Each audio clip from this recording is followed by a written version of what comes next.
troviamo alla Ghiandaia, una proprietà venduta da Great Estate nel marzo 2024 nel comune di Lucignano. Io sono Anna Rosi e mi occupo insieme a Matilde Dionisi del progetto Great Synergy.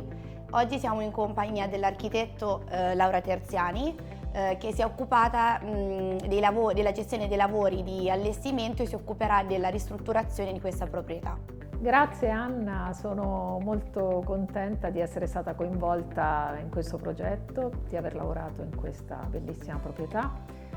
E il mio studio, come tu hai anticipato, lo studio Rocchini Terziani, è uno studio che esiste da 70 anni. Quest'anno festeggeremo questo compleanno importante e da molti anni collabora con Great Estate. Questa collaborazione si è fatta più stretta nell'ultimo periodo e siamo diventati con orgoglio partner di Great Synergy. E questo è uno dei primi lavori che abbiamo fatto in questa nuova veste di collaborazione e nel particolare è stato un lavoro molto interessante perché il cliente ha acquistato una proprietà già ristrutturata ma molto datata e quindi apparentemente pronta da vivere, in realtà invece necessita di una ristrutturazione pesante.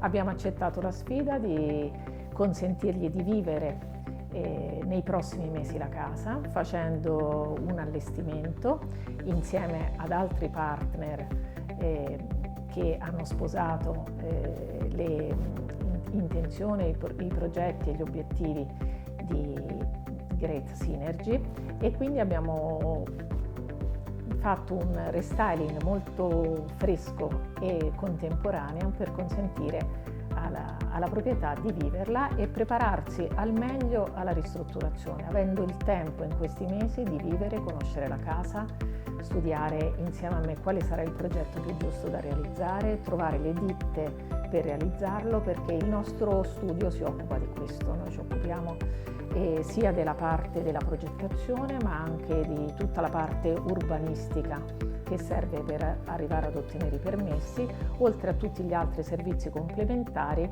che vengono offerti dallo studio, poiché io sono una dei professionisti cotitolari, ma siamo uno staff di 10 persone, geometri ed architetti, ognuno di noi si occupa di uno specifico settore. In questo modo riusciamo ad avere, bellissime collaborazioni con Great Estate e questo è stato un esempio.